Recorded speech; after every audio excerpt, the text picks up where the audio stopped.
এতিম মানুষের মাথায় হাত বুলিয়ে দেবেন। যতবার হাত বুলাবেন ততবার তার মাথার চুলের যতটা চুল আছে ততগুলো সব আপনার আমলনামায় আল্লাহ দিয়ে দেবেন। সঙ্গে সঙ্গে হযরতে আব্দুল্লাহ আল্লাহর নবীর কাছে কাঁদতে শুরু করলেন। বলে, কাঁদো কেন?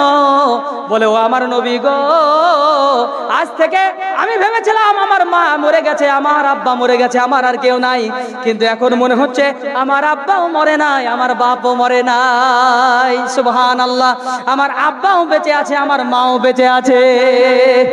আব্বাও বেঁচে আছে, মাও বেঁচে আছে। সুবহানাল্লাহি বিহামদিহি।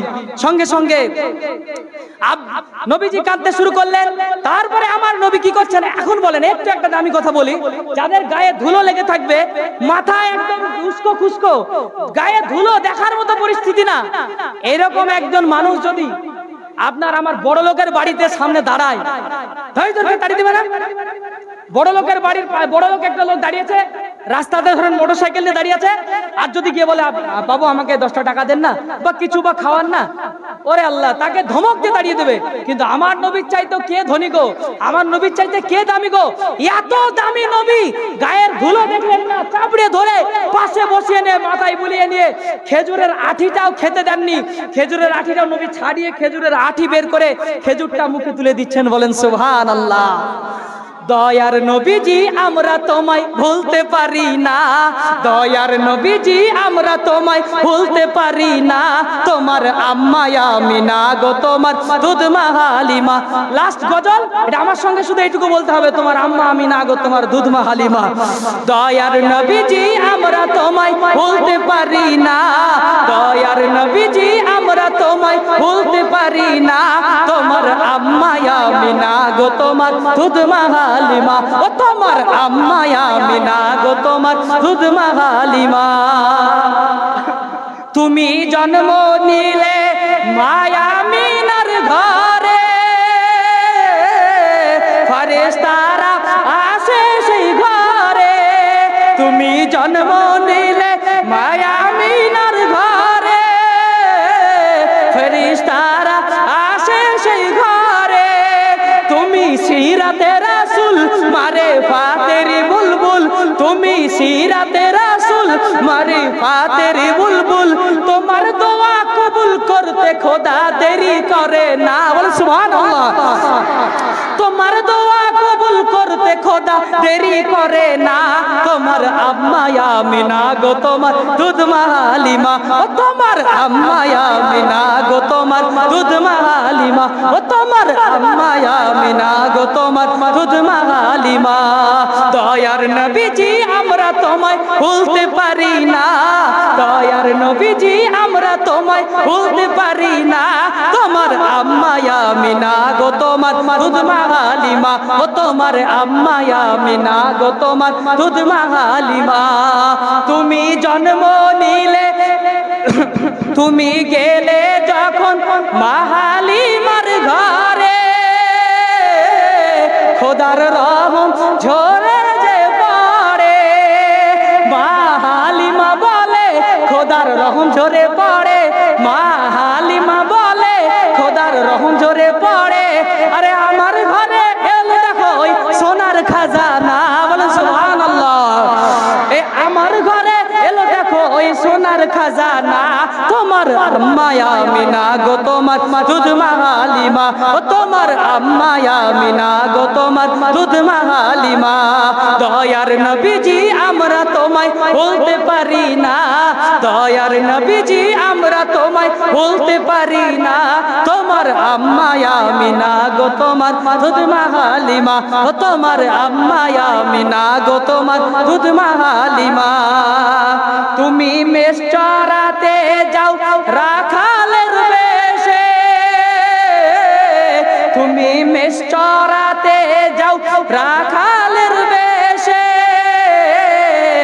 মেঘেরা এসে ছায়া করে মাথার উপরে, আর সর্প এসে হাওয়া করে গায়ে, আর সর্প এসে হাওয়া করে গায়ে, আর কাকর পাথর গুলো গায় তোমার খাজানা, আর কাকর পাথর গুলো গায় তোমার খাজানা, তোমার আম্মা আমিনা গো তোমার দুধ মা হালিমা, ও তোমার আম্মা আমিনা গো তোমার দুধ মা হালিমা।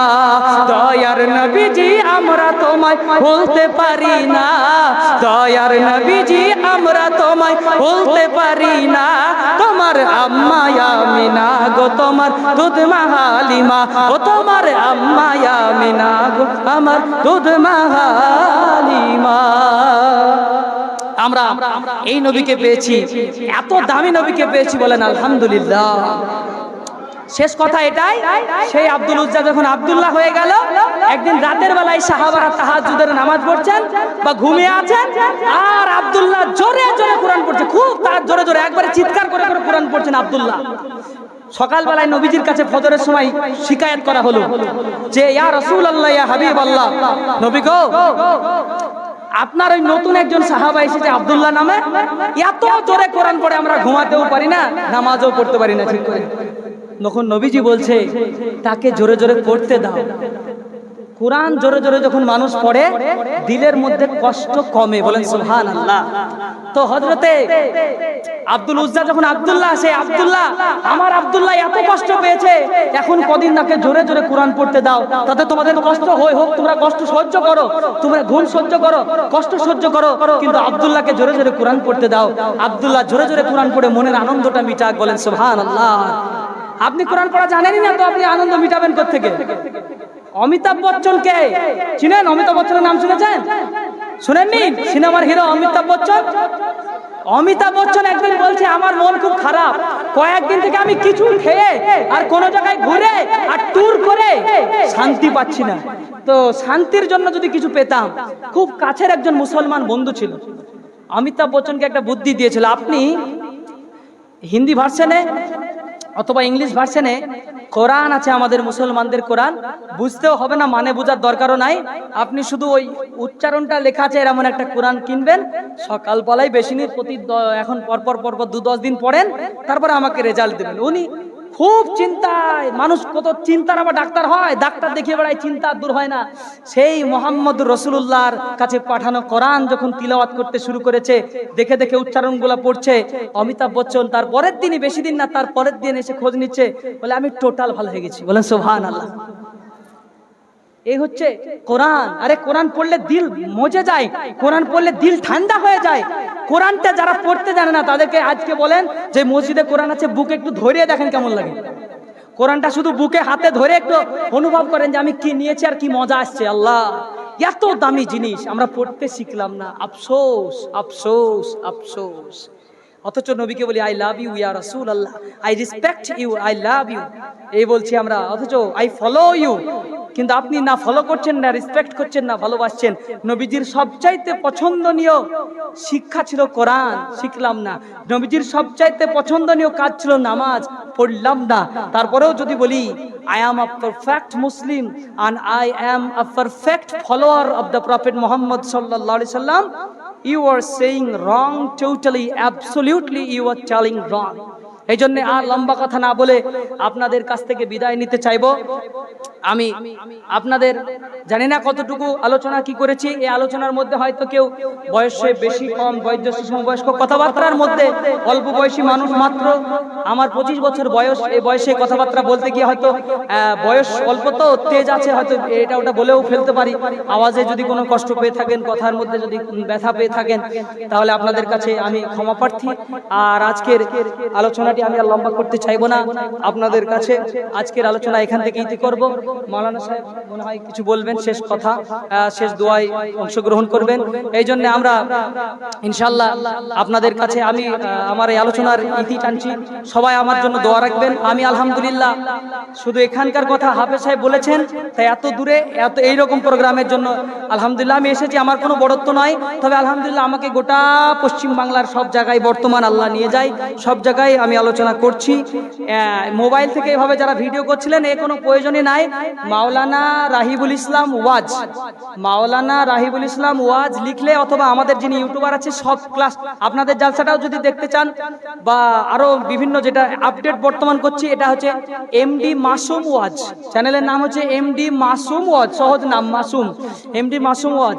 এই ওয়াজের মধ্যে আপনি অনেক জালসা আমার পেয়ে যাবেন, জুমার বক্তব্য পাবেন, বিভিন্ন এলাকার বক্তব্য পাবেন, অসুবিধা নাই। ইন্টারনেট আর ভিডিও করার কোনো প্রয়োজন নাই, অনেক আমার শত শত হাজার ভিডিও আছে, পাবেন ইনশাল্লাহ, কোনো অসুবিধা নেই। আল্লাহ পাক রব্বুল আলামিন আপনাদের সকলকে বেশি বেশি করে বোঝার তৌফিক দান করুন। আমি সকলকে আমার কথার উপরে আমল করার তৌফিক দান করুন। আল্লাহুম্মা আমিন, আল্লাহুম্মা আমিন। ওয়া আখিরি দাওয়ানা আনিল হামদুলিল্লাহি রাব্বিল আলামিন। আসসালামু আলাইকুম ওয়া রাহমাতুল্লাহি ওয়া বারাকাতুহু।